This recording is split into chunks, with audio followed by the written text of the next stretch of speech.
अरे बिट्टू क्या कर रहा है ये? कुछ नहीं खोटे, सिक्के से खेलूं, काम काज तो है नहीं कोई। रे ना कर, इसकी बहुत कीमत हो गई रे। ये 1 रुपए की कीमत तो मैंने सुना वैसे भी गिर गई। आया समझाता हूँ। हाँ समझा फिर।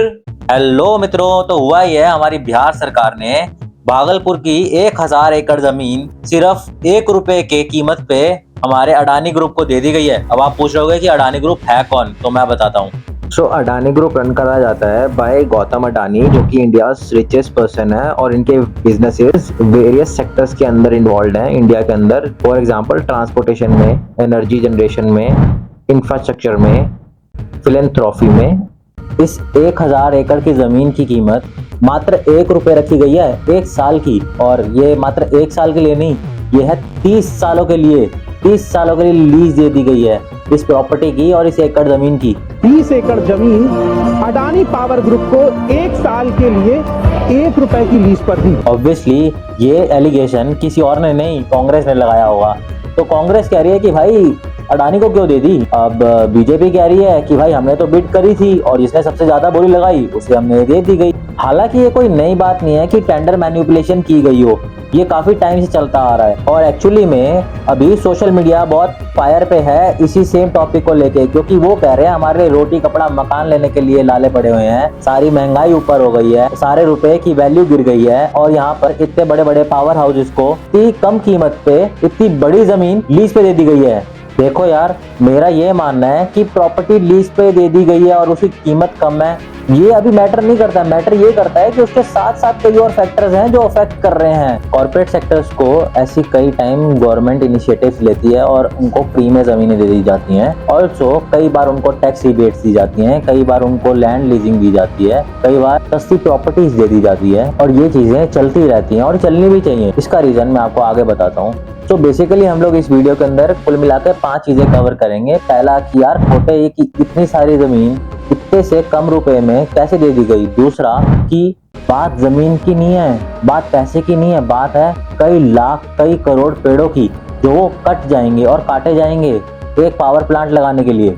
और तीसरा कि बेसिकली वहां पर सुनने में आया है कि जितनी भी जमीन थी और जितने भी लोगों की जमीन थी उनसे वो जमीन छीनी गई है और जबरदस्ती साइन कराए गए हैं, उन्हें प्रॉपर मुआवजा भी नहीं दिया गया है। प्रोजेक्ट का इन्हें मुआवजा मनमाना उचित मुआवजा, जबकि ये प्रोजेक्ट कुल मिला के 29,000 करोड़ रुपए का है, तब भी उन्हें मुआवजा नहीं दिया गया है। चौथा कि ये डील हुई क्यों है, और पांचवा कि डील के लिए यही टाइम क्यों चुना गया। एक्चुअली हम लोग सब जानते हैं कि बीजेपी अडानी को हमेशा सपोर्ट करती है और जिस भी स्टेट में बीजेपी होती है वहां पर एक अनफेवरेबल एडवांटेज अडानी को दी जाती है। तो एक्चुअली ये इलेक्शंस के टाइम पे क्यों दिया गया, क्यों ये टेंडर पास किया गया, जबकि आपको पता है कि अगर आप लोग इस मौके पे ऐसा टेंडर निकालोगे तो आपके खिलाफ ये सेम चीज आपकी अपोजिशन यूज करेगी और आप ये इलेक्शन हार भी सकते हो।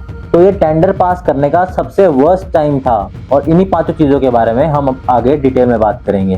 पर उससे पहले मैं बहुत एक इंपॉर्टेंट बात करना चाह रहा हूँ। इस प्लेटफॉर्म पे एज वी ऑल नो कि मैं नया हूँ और मैं चाहता हूँ कि मैं ज्यादा से ज्यादा अच्छे टॉपिक्स को कवर करूँ एंड डिस्कशन करूँ यहाँ पर आपके साथ। Hence, I am open to any kind of new topics worldwide हो, कुछ भी हो। You are free to comment the topics you want me to cover in the below comment box। और मैं आपका खोटा सिक्का सारे कमेंट्स को पढ़ूंगा। चलो, तो अभी हम अपने टॉपिक की तरफ चलते हैं। और आप लोग ये सब पूछ रहे होंगे कि यार यहाँ पर फेवरेटिज्म दिखाया ही क्यों जा रहा है ना। तो इसका सिंपल सा एक जवाब है कि जब आपके पास अपॉर्चुनिटीज नहीं होती है ना, तो आपको एक पर्टिकुलर फेवरेटिज्म दिखाना पड़ता है। तो आप ये सब सोच रहे होंगे कि एक्चुअली में ये जरूरी क्यों होता है। तो इसको एक एग्जांपल से समझते हैं। मान लो कि मैं एक बहुत अमीर आदमी हूँ और मेरे को एक डिजिटल मार्केटिंग एजेंसी खोलनी है। तो मैं इस एजेंसी को खोलने के लिए किस किस स्टेट में जा सकता हूँ, किस किस लोकेशंस को चूज कर सकता हूँ। मान लेते हैं कि मैं गुड़गांव जा सकता हूँ, भोपाल जा सकता हूँ, पुणे जा सकता हूँ, बैंगलोर जा सकता हूँ, मुंबई जा सकता हूँ, नागपुर जा सकता हूँ। इन शॉर्ट मैं मेट्रो सिटीज के आसपास रहूंगा और उनको चूज करूंगा।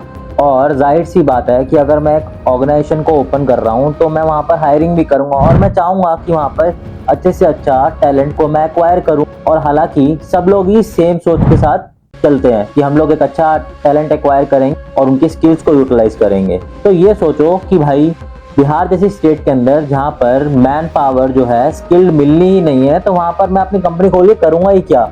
तो इस सब सिचुएशन के बीच में आती है गवर्नमेंट, और वो क्या करती है, अपने इंसेंटिव्स निकालती है कि भाई एक काम करो, आप हमारे यहाँ पर हमारे शहर में आके अपनी कंपनी खोलो और हम आपको टैक्स कंसेशन दे देंगे। चलो मान लेते हैं 2-3 साल आप टैक्स मत देना, और मान लेते हैं कोई बड़ी कंपनी है तो कहते हैं कि 5-6 साल मत देना तो चल जाएगा, कोई चक्कर नहीं है ऐसा हमारे को। और हालांकि ये कोई नई बात नहीं है, ये सेम चीजें दूसरे सेक्टर्स में भी होती आ रही हैं। लेट्स से एग्जांपल ले लेते हैं एक टेलीकॉम सेक्टर का, और उसमें क्या हुआ था कि एक वोडाफोन है और एक है हमारी आइडिया, उन दोनों का भी सेम केस था। उन दोनों ने अपने हाथ खड़े कर दिए थे कि भाई हमारे पास पैसा नहीं है और हम लोग इस कंपनी को रन नहीं कर सकते, ना आप कर्जा वापस कर सकते हैं। तो इस सिचुएशंस में कि गवर्नमेंट ने क्या किया था कि उनकी कंपनी के कुछ शेयर्स लेके उनका कर्जा माफ कर दिया था, और उनके ऊपर जो इंटरेस्ट लग रहा था वो तक माफ कर दिया था। अब जाहिर सी बात है, आप ये सोच रहे होगे कि यार ये क्यों किया गया। ठीक है, तो हमारी टेलीकॉम इंडस्ट्री में जो मेन नेटवर्किंग कंपनीज हैं वो हैं वोडाफोन आइडिया, एयरटेल और जियो। तो गवर्नमेंट ये नहीं चाहती थी कि भाई सिर्फ और सिर्फ एयरटेल और जियो ही बच जाएं और वो अपनी डुओपोली निकाल दें।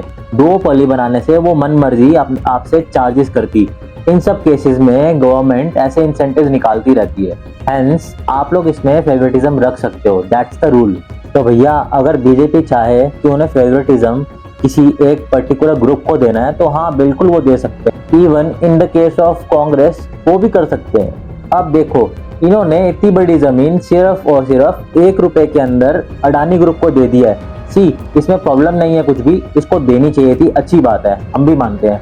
But the problematic thing is 1 रुपए में कोई 1 साल, 2 साल, 3 साल या 5 साल के लिए नहीं, या 10 साल के लिए नहीं, ये कुल मिला के 30 सालों के लिए दे दी गई है। 30 साल, यानी कि 30 रुपए में 30 साल के लिए 1000 एकड़ जमीन दे दी गई है। हालांकि जब भी आप लोग रिबेट देते हो तो वो maximum limit is 8 to 10 years, चाहे फिर वो रिबेट टैक्सेशन के रिगार्डिंग हो या फिर रेंट्स के। और इन्होंने क्या किया, ये जमीन 30 सालों के लिए लीज पे दे दी। सी, ये सारी चीजें ना पॉलिटिकल बहुत ही मोटिवेटेड है। ठीक है, अगर आप भाजपा से पूछोगे कि यार आपने ऐसा क्यों किया, है ना, तो वो सिंपली कह देंगे कि यार ये तो कॉन्ट्रैक्ट हमने सबके लिए वैलिड किया था और इसको अडानी ने लीगली आके इसको जीता है।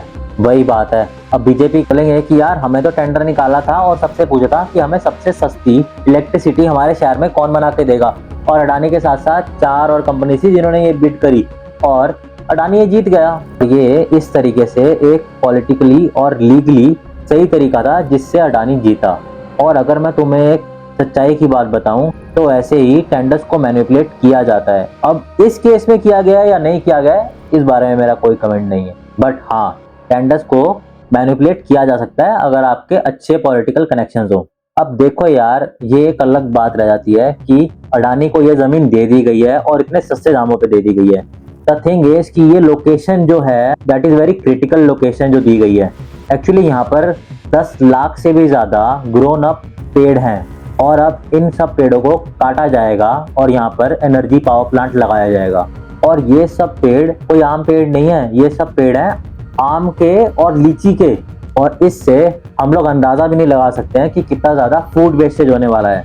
और अगर आप सोच के देखो, चाहे वो पेड़ हैं आम के, लीची के या सांगवान के, इन सब पेड़ों को उगने में 4 से 5 साल लग जाते हैं और इन्हीं पेड़ों को काटा जा रहा है जो कि ऑलरेडी ग्रोन्ड हैं एक प्लांट को लगाने के लिए, जो कि किसी और लोकेशन में भी लगाया जा सकता है।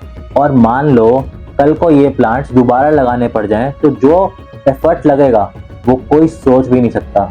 और अगर मैं फाइनेंशियली और मॉनेटरी टर्म्स में बात करूं तो कम से कम 100 करोड़ रुपए लग जाएंगे इन सबको वापस रिकवर करने में। तो इससे बेटर क्या होता कि अडानी को किसी और अबेंडेंट प्लेस में शिफ्ट कर दिया जाता या फिर अलॉट कर दिया जाता, जो कि हो ही नहीं रहा है, जो कि फंडामेंटली सही भी था। बट यहाँ पर अडानी का केस है और हमें ये सब जानना पड़ेगा कि transportation is one of the major thing जो कि अडानी भी कंसीडर कर रहा है।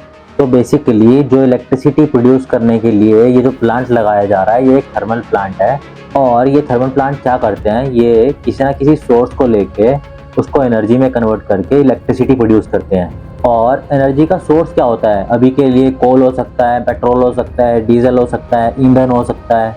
और इंडिया के अंदर हालांकि जितने भी एनर्जी प्रोड्यूस करी जाती हैं वो सब के सब कोल से करी जाती हैं। और सबसे ज़्यादा कोल कहाँ है, वो है झारखंड में, जो लोकेशन अडानी को सिलेक्ट करा दी गई है, उसके पास में गंगा भी बहती है और इस प्लांट को अगर चलाने के लिए पानी की जरूरत पड़ती है तो वो ये भी यूज कर सकते हैं। और वो स्टेट आती है झारखंड और बिहार के बीच में, यानी कल को आपको अगर कोई भी कोल्ड सोर्स करना पड़ेगा तो आपको सिर्फ 10 से 15 किलोमीटर का रास्ता ही ट्रैवल करना पड़ेगा। एनीवेज, अब ये लोकेशन तो ये लोग चेंज करने से रहे और अब पेड़ काटे जाएंगे।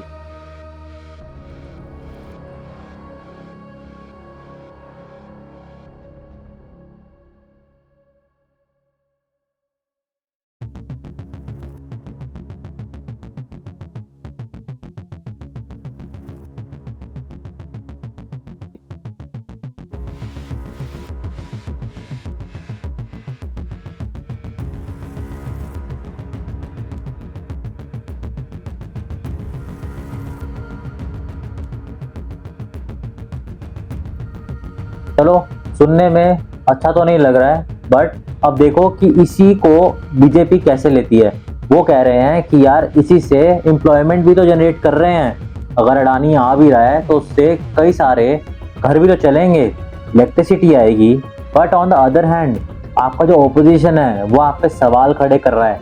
सवाल ऐसे कि कई सारी वीडियो सोशल मीडिया पे वायरल हो रही हैं और सामने आ रही हैं जिसमें ये तक बताया जा रहा है कि यार ये सारी जमीनें प्रेशर में आके साइन करवाई गई हैं। अब देखो यार, ये जो टेंडर पास किया गया है ये बीजेपी ने किया या किस प्रेशर में आके आप लोगों ने साइन किया या फिर वो कैसे हुआ ये तो नहीं कह सकते, बट आपके यहाँ पर आने वाले हैं चुनाव।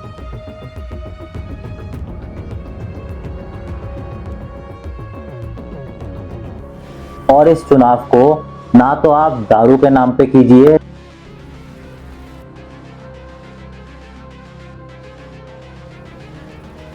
ना तो आप कास्ट के नाम पे कीजिए,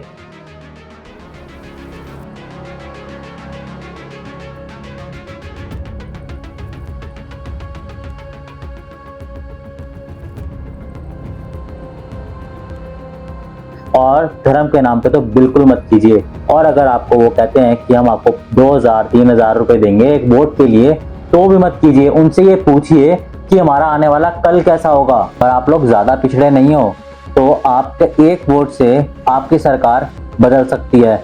मेरा ये नहीं मानना है कि आप बीजेपी और कांग्रेस या फिर किसी अन्य पार्टी को वोट करें।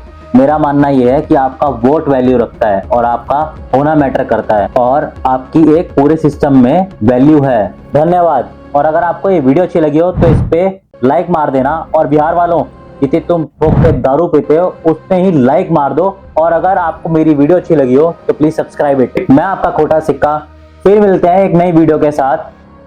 Till then.